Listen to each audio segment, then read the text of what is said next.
কোনো দুর্নীতিবাজকে ভোট দিয়েন না, কোনো মাস্তানকে ভোট দিয়েন না, কোনো খারাপ লোককে ভোট দিয়েন না। এতে যদি কেউ যদি মনে করে যে আমি তারে বলছি, তাহলে এটা তো দুঃখজনক। কারণ কি আসলে একটা বিষয় কি, উনি অভিযুক্ত যে কোনো কেউ দিতেই পারে। তা আমার বক্তব্য স্পষ্ট, আমার বক্তব্য হচ্ছে যে আমি আমার এলাকার মানুষকে তো আহ্বান জানাইতেই পারি যে ভাই কোনো দুর্নীতিবাজকে ভোট দিয়েন না, কোনো মাস্তানকে ভোট দিয়েন না, কোনো খারাপ লোককে ভোট দিয়েন না। এতে যদি কেউ যদি মনে করে যে আমি তারে বলছি, তাহলে এটা তো দুঃখজনক। কারণ উনি তো আমার জানা মতো উনি তো এইরকম না।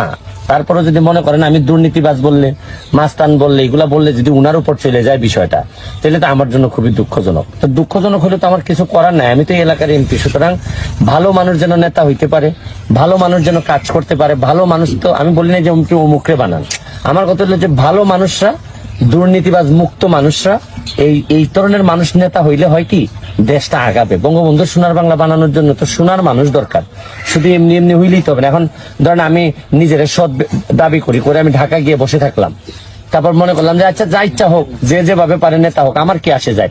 কিন্তু আসলে আমার নেতা বানাইছে মানুষ, যাতে সবকিছুতে আমার আসে যায়। আমি কথা দিছি যে জন্মের পরে যে জন্মস্থান পাইছি, মৃত্যুর আগে এর চেয়ে ভালো জন্মস্থান রেখে যেতে চাই। আপনাদের নির্বাচনে কারো পক্ষ নিতে পারেন না, এটা তো আলটিমেটলি কারো পক্ষ আমি নিতে পারি না। তবে